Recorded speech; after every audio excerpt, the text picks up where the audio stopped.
Ladies and gentlemen, the day has finally arrived because on our desk today is a brand new laptop with an RTX 50 series mobile GPU. So this is the Aorus Master 16. This can actually be configured, depending on your territory, up to an RTX 5090 mobile GPU. It comes with an OLED display. It really should pretty much be the ultimate gaming laptop, and because it uses the latest generation of Intel CPUs, power efficiency is a whole lot better. So rather than just be a gaming laptop that you're going to use in one spot, this should be a do-it-all, properly portable machine. So throughout this video, we're going to go through absolutely everything you need to know about it. We're going to do a teardown, we're going to walk you through all of the features, and of course we're going to show you those all-important gameplay benchmark numbers so you can see exactly how this thing performs. All that's left to say is an absolute massive thank you to Gigabyte Aorus for sponsoring this video, and let's actually get this thing unboxed and crack open the lid, shall we?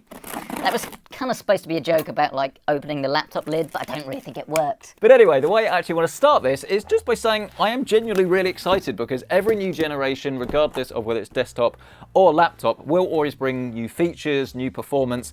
And even though on desktop the performance jump on some of those GPUs haven't exactly been crazy, there's still been a fair bit to get excited about, really. As I say, like some of the cards definitely more than others, but on laptop it's always been a little bit different because it's not just about extra performance, it's also about power efficiency and actually being able to have a really performant laptop in either a smaller, sleeker body or obviously something that will be cooler and thus quieter when you actually use it. And I mean, I know I've said this for the last few years, but it still blows my mind really when you think just how powerful laptops have got, but then the chassis of them seem to be getting smaller and smaller. So this is not going to be like one of those like ultrabook type machines. You can see that while this is sleek, it's obviously got a little bit of a body on it, but bearing in mind this can fit an RTX 5090 mobile GPU with 24 gigabytes of VRAM in it, in a portable package that has, on this particular version, an OLED display. That is pretty nuts. And the other thing that's catching me off guard with this actually is the weight. I mean, this is not the lightest notebook I've ever held. This is about 2.5 kilos. You will notice this if you put this in your bag, but I think relatively speaking to the size of it and again the class, it just seems a lot lighter than you would expect really. I mean, a lot of this comes down to the chassis. It's kind of like a nice premium plastic rather than all metal. I know some people would prefer that, but take it from me, if you are going to carry a laptop around with you everywhere and you want someone that, well, something that is quite large, you're definitely going to notice it. So I think for a lot of people that trade-off definitely will be worth it, and obviously brings the cost of the machine down a little bit as well. But it's just a nice design really, and because you've got that 16:10 display here, bear in mind it's not even on yet and we haven't seen the OLED goodness, and because it's 240 Hertz, this is not a laptop you're going to want to immediately hook it up to an external display. It's big, but it's got pretty much all of the features that you're going to get even on like the highest end OLED gaming monitor. It's 1440p, not 4K, but if you had a 4K display on something 16-inch, that would be a complete waste of time and energy. So yes, very, very excited to see how this will perform. But shall we actually get this under our overhead? We will also grab the PC Centric mouse mat so we don't damage it. Remember, this is on sale. If you want to grab yours, you can find it with a link down below. We have roughly 100 left. So if you want to grab one, you want to help out the channel, that is the best way to do it. They are air shipped though, which is why the delivery in the UK, it's roughly like £8-9, something like that. So no, it's not ideal, but that's why it comes a long way. But yes, this is the back of the machine. You can see you've got some ventilation here. We'll obviously see the full wind force fan system when we get this undone. It is star-headed screws, I imagine Torx 5. So let's undo and remove all of our TR5 screws from the unit. Our good old, not sponsored, iFixit prizing tool has come to the rescue. And then the whole thing should remove. You can see that there is actually this little connection, this little ribbon here that is actually on the unit. So please be very, very careful if you do decide to open this up. I imagine that's for the RGB bar, look, on the back of this casing. But then once you are actually inside in a good way, it's pretty standard. So we have a very large 99 watt-hour battery. This is the largest one you can take on most planes without having to, well, not take it on the plane with you, which is why they do that. I'm sure laptops with bigger batteries are possible, but they would just not be so portable, which would defeat the whole point. One SSD on this particular unit fitted as standard. This is a 1 terabyte one. If you want to add another SSD, whack it here, or obviously if you're happy to use cloning software or reinstall Windows, you can swap this one out as well. Nice to see that our RAM is removable as well. It should just pop out like that, look. So this has some crucial RAM in it, two 16 gig modules on this particular one. And as you can see, it is very straightforward to swap this out and up upgrade it at a later date if you want to go down that route. Otherwise, there's not really too much that you're going to want to touch really unless you've actively got a problem. I imagine there's a Wi-Fi module here. You could upgrade it at a later date, but most people almost certainly aren't going to do that. And then underneath here, we have our GPU and CPU, but this is part of the cooling system. So I wouldn't want to take this apart unless I was happy to like replace thermal compound and things like that. Again, you can if you want, but there's no reason to actually access this unless you specifically need to. The upgrades really are just going to be your RAM, SSD, and if you wanted to swap out the battery. But let's proceed to pop this back on, shall we? And I've got to say, this ribbon cable is very, very delicate. Please be so careful. I mean, honestly, I think this is probably the most fragile PC component I've touched in a long, long time. So I do imagine that there will probably be people that will go and upgrade their rig and will damage that somehow. I don't think you would be stupid if that happens to you. So as I say, do that with care. Let's hope it still works. And of course, in order to do that, we are going to have to take a look at the power supply. And I always like to show this off because obviously they vary in size dramatically. But I've got to say, for a 330 watt power brick, I don't think that's too bad actually. I'd say as a combined package of stuff that you're going to have to fit in your bag to take this properly from place to place, I don't think that is too bad. I mean, it does have USB-C. We'll check this. Don't forget that if you aren't specifically going to be gaming, a lot of laptops you can charge just with a USB-C cable, but obviously they also vary in wattages and power delivery and things. So I'm pretty happy so far. And I must admit, I am pretty used to building gaming PCs at this point and knowing that if something doesn't work, I will be able to fix it. But that RGB light bar did make me nervous. But yes, we can confirm that it is plugged in. It just didn't give you any like feedback when you had it connected. But there you are, look, it's got a lot of RGB on this, but obviously you can turn it off if you don't really like that. And it's very, very obvious that this is an OLED display. Now, this is a glossy panel, which some people are gonna love. I would say if you are probably most customers really, which is someone that's gonna be using this in an environment like this, a gaming den, your bedroom, then obviously you can control the light sources and you're not gonna have to worry too much about the reflections that when you do get, obviously can be quite bad. If you're primarily going to be using a laptop in really brightly lit areas, or you're going to use it outside, obviously that's when you want to have a matte panel. So generally speaking, glossy panels look better, but they're just more prone to reflections and things. So this is quite a good test. I would be happy to use this. This would be my preference, but as I say, the more you're going to use this as a laptop, the more a matte panel might make sense. So check all of this before you buy. And it's really nice to see that we have a great port selection on this as well. In my opinion, if you're going to have a gaming laptop, then you're going to want to have a full-size Ethernet socket, which if the laptop gets too thin, it can physically be taken away from you. So it's great to see that we have a full-size one here. Power is on the left, which is great because it's not going to interfere with your mouse like it is if it's on the right-hand side, which is always quite annoying. Then we have HDMI 2.1, which is going to be great for outputting to a 4K television, especially 4K 120. Then we have a 3.2 Gen 2 USB. Then we have USB 4 with Thunderbolt 5 support, which is quite nice. And then we have a Type-C socket on the right-hand side. This one is Thunderbolt 4. Another 3.2 Gen 2 USB-A, micro SD, and then we have our headphone microphone combo jack. So everything that you need, nothing on the back other than just ventilation. But I do understand that when obviously it's such a powerful graphics chip that's going to go into this. Love to have like more ports on the back, but it's just not always possible. But ladies and gentlemen, I know what you're thinking. Oh, PC Centric, I don't care about Thunderbolt 4 and 5 ports. Oh, I just want to see gaming performance. Well, the good news is we fast forwarded a couple of hours and I have all of the games downloaded and installed and ready to go. So we're going to kick off with this one. It's the one I've been playing personally at the moment. It's called Tempest Rising. I'd recommend it if you enjoyed like Command & Conquer back in the day. It's got a little bit of nostalgia, but it runs really well actually across all of the devices that I've used. And as I say, it's just a really fun game. So if you enjoy top-down strategy, I think you would like this. And we currently got this set to the Epic. I mean, actually, I can go and show you. We've got this set to the Epic preset. We are using DLSS. This is set to quality down here. The DLSS frame gen is disabled. Everything else is at the Epic preset. And then we have our native res of 2560 by 1600. And now that we have actually moved frame view so you can see it properly to the bottom right-hand corner of your screen, you can see that we're pretty much using, well, not all of the GPU, certainly most of it,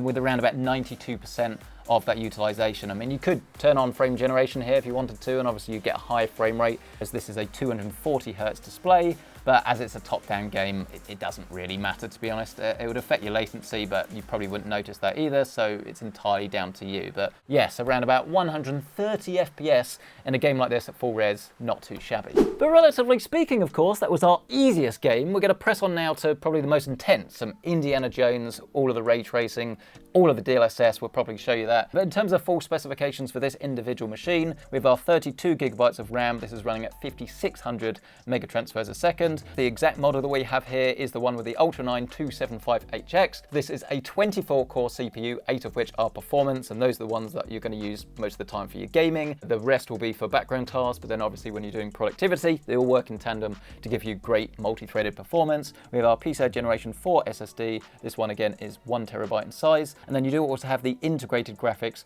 on the Intel CPU as well. So this is running the latest version of Optimus, so you can get full G-Sync from the GPU to the display, which is really nice. But then in tandem actually with the OLED technology and obviously the Core Ultra CPU, it means if you're just using this as a laptop, you're not going to have to touch that dedicated graphics chip, and you get the better efficiency associated with the new architecture, and the lower power draw of the OLED display lends itself just to giving you better battery life essentially. I also want to take the opportunity to show you the command center, if you like, of this battle station, and this being Gigabyte's GI Mate software. And I've got to say, I really like the way that this is laid out, because quite often you have like not much there and they make it big and there's a load of adverts and like it's not actually something really you need. I mean, this bit's pretty common, right? Obviously you can pick between different modes, so you've got balanced, game, creator, power saving, or online meeting, which is a new one, I suppose, as well as giving you like live real-time information on what your system is using. But then when you come into system settings, you can see there's actually quite a lot here that you can kind of customize and choose different effects and things. I also like that there is an OLED care option as well, so if you're worried about the life of your OLED panel, nice to have a little bit of extra option and stuff there. If we go down to scenario profile as well, one of the main things I would definitely point you in the direction of is this one called Smart Cooling. So you can use this at default if you like. You've got performance fans, silent, normal and turbo, but I like the fact that if you hit the little arrow, you can actually adjust the fan curves yourself, because in performance mode this is definitely quite loud, but it doesn't necessarily need to. I think it's more actually geared towards GPU cooling than CPU. I've noticed that when the CPU is ramping up quite a lot, that's when the laptop tends to get a little bit louder. I'm someone that likes to have full granular control over the fan, so good to see that you can customize that in the software. And then you have a whole host of other options as well, including some AI tools, so like AI conference background, like AI eye contact, AI voice, if you're in like a loud environment and you want to come through clear and stuff.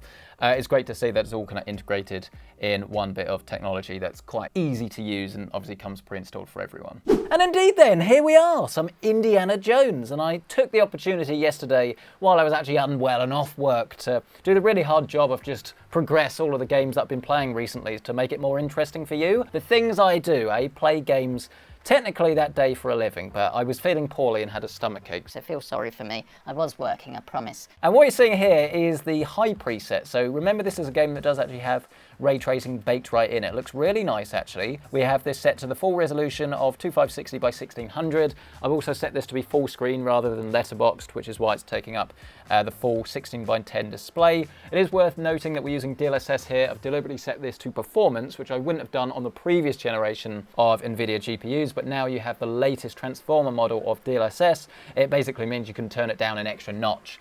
Your little cheat sheet really in terms of quality, especially on a display like this. I mean, you can see there is a little bit of moire actually on lines in the distance, but to be honest with you, I think that's less noticeable than the boost that you're going to get to the frame rate. Because I mean, around about 120 FPS on a screen this large, and that's OLED, is frankly ridiculous. I mean, this also supports HDR, just for recording. We've not got this turned on at the moment, but it's absolutely ridiculous what gaming laptops can do now. It is really, really impressive. And we're not actually bottlenecked by the CPU here. You can see we're using around about 98% of our GPU. And actually, I'm quite impressed in this particular scenario with the fans. I mean, I would admit that when I got this out of the box and it was, I think, in the performance mode, it was definitely a bit louder than I wanted to, really. That's why I say I'm such a big fan of being able to have full granular control over the fans, because bearing in mind, we've got pretty much everything other than frame generation turned on here. This is the way it sounds. So yeah, it's a bit louder than a gaming PC if it was sat next to you, but in a completely silent room, it's not annoying. It's not that horrible high-pitched whirring sound. I've got to admit, I'm pretty impressed. If we can get it to stay like this, I think that would be perfect, really, for what you can expect for a gaming laptop. But thermals and things are pretty good as well, about 68 degrees on the GPU, 82 on the CPU. But again, it is going to depend, obviously, on what you're playing and where you're playing it. But I want to see what happens if we actually turn this up a little bit more. This is probably optimal for most people if you don't want to use frame gen. Just for a second, let's go back, and you can see in terms of latency, we've got 30 milliseconds in these settings. But when we turn this on, so 30 milliseconds and 115 FPS, let's see what that actually does. So we'll set this to 2x, but remember that this is a 50 series laptop, so you can use multi-frame generation for 3x or 4x, and we will take a proper look at that in just a second. But what has that done to the game? It's added a little bit of latency. We've got an extra 2 milliseconds, maybe 2.5 there, and our FPS has now gone to 160. So I think most people would probably want to use it like this, unless you're seeing any like weird artifacting that, well, it's just obvious essentially. And as I say, it's less, or it was more obvious than the extra smoothness that you're going to get in the game, then it's going to be worth turning on. And that's the thing, like, even if you're not a fan of the NVIDIA technologies, it's always nice to have the option, because it's pretty much going to be on a game-by-game basis as to what is going to be best, right? So if you have all of the tools available at your arsenal, that is just going to be really useful. I think that's pretty objective to say that. I mean, 162 FPS now. Obviously our latency has decreased, but it still feels fantastic actually. So while it doesn't feel like 160 FPS, it looks really super slick and smooth, and you're getting a lot more out of this display. But let's see what happens if we go all the way now and turn on our multi-frame generation. So we set this to 3x. Do bear in mind you never want to have this set so high that it actually goes above the refresh rate of your screen, because then you're going to be served AI frames where you would otherwise be served rendered frames. So you're essentially throwing away rendered frames if it is above the refresh rate of your screen. So you're not getting any benefit whatsoever other than some extra artifacting potentially and high latency. So bad. Don't do that. So this is probably optimal really. If you want to use multi-frame generation. So 3x, we've gone all the way up to 200 FPS. Our latency is still way below my target of 55 milliseconds or so. So yeah, I've got to admit, I'm actually really impressed, and Indiana Jones certainly looks to be running very well on this system. I think we could actually turn the settings up a little bit more as well now. But restarting the game for a second and setting everything to ultra, I will say that something about this man just looks a little bit odd. I don't know what it is, I can't place it, but yeah, something looks a little bit strange there. Obviously, because this is the 5080 and we have 16 gigabytes of VRAM, something like Indiana Jones that's very VRAM heavy is definitely going to run a fair bit better, / you'd be able to turn the settings up even more. So with full path tracing still disabled, but everything else at the ultra preset now, with 3x frame generation, DLSS is set to performance when it comes to super res. It hasn't actually affected our frame rate too much. I think I've gone into a restricted area because everyone is very upset with me. But yes, with 3x frame generation, DLSS set to performance works really well. For those of you that want to see what this would be like at a higher DLSS setting, I can do that for you. We'll set this to balanced. Obviously you could go for quality, but it really isn't worth it when you've got DLSS transformer, because as I say, it's just going to be a lot more noticeable really when it comes to lower frame rate, but not so much in terms of image quality. But I understand DLSS balanced, and again, it's not actually made masses of difference. We're looking at about 180 FPS, but still fundamentally way below that magic 55 milliseconds of latency figure. So plenty of performance at hand, and you can get the full benefits, if you like, of such a high refresh rate screen. But I am interested to see what happens if we turn full path tracing on. So this is medium. I imagine this will affect the frame rate quite considerably, and indeed it does. So we're now looking at about 140 FPS, but our PC latency, for the most part, is below 55 milliseconds. We're gonna have to restart because I've been clubbered to death, if that's a word. When it pops in, you can see it does go above it. So it's kind of borderline like my, I don't want to say my limit latency, but it's borderline when you can start to notice, if you like, that you might be a little bit more disconnected from the game. But I think for most people, myself included, this is probably going to be a great way to play. It's more a case of how much you value that full path tracing, because if you want the game to feel better, just turn full path tracing off, right? As soon as you're kind of immersed in the game, how much difference does it make? Well, that's entirely your call, but there's no doubt about it that the game definitely looks better when you have the full path tracing on. So have a think about it, but the good news is it doesn't really matter how you choose to play. On this display, it works really well. But ladies and gentlemen, now is the time for the most topical game in our list, because of course we have a new TV series out called The Last of Us, and it's fantastic to see people that hadn't played the game watch the TV series and be shocked about everything that's going on. And we've currently got this set to the very high preset. Motion blur and film grain is off. Obviously, it should pretty much always be off in my opinion in every single game, because it makes the game look worse, but if you want that on, it's your prerogative, but it's always on by default. Top tip there. And you can see that in terms of frame rate, we're running this with DLSS set to balanced, and our FPS is around about 110 FPS or so. Now, I will draw your attention to the top left-hand corner where we have our GPU usage, because at the moment, that is hovering at pretty much 99%, but it does dip every now and then. And I will say, and we'll show you in just a second, that this is going to vary depending where you are in the game. So as soon as you're in a bit more of a built-up area in a city or something like that, I would wager that the frame rate will drop down a little bit as our CPU usage starts to creep up to the point where we run into a CPU bottleneck. So to illustrate this, we can now go to an earlier section of the game. And as you can see, this is a fair bit more built up. And as I suspected, our CPU usage has increased. So we're seeing a little bit more spiking on that GPU utilization. So it dropped down there to 80 for a second, but it's pretty much trading blows actually with the CPU. But this is not the most intense area in the game, so I would definitely expect your frame rate to drop down in certain areas. But I've got to say that this is running really nicely actually. I've got no complaints. We're around about 27 milliseconds of latency or so. But again, 240 hertz display on the verge of a CPU bottleneck.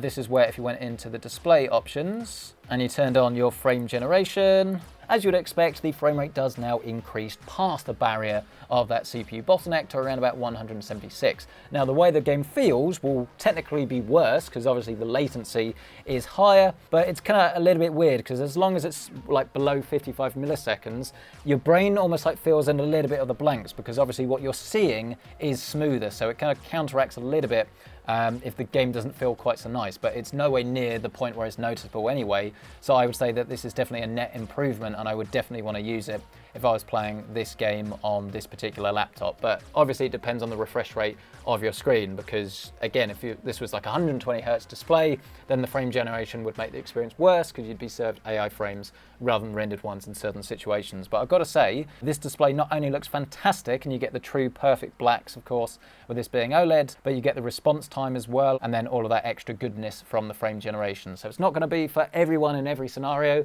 but when it works in a title like this, it's definitely a great feature. But ladies and gentlemen, of course we couldn't spend this whole video looking at just single player titles. We need to look at some multi as well. So for the Apex Legends fans out there, this one is for you. And essentially what I'd like to get out of this is as close to the 240 FPS at the native refresh rate as possible, because obviously this is going to be an easier game to run than most single player titles. And I've got to say, it's doing a very, very good job. So despite the fact that I am being chased down and I don't have the weaponry to be able to deal with this, we're getting around about 200, 220 FPS. But as you can see in this particular area, it is running very well. In fact, we can actually cut to a completely different section of the game because my talent today clearly hasn't been good enough. And again, the frame rate wasn't dramatically different actually. It works really well, and all of these settings, by the way, we're running this at just under maximum. Its sunspot shadow detail is set to high rather than very high, but everything else is cranked all the way up to max. But yes, around about 200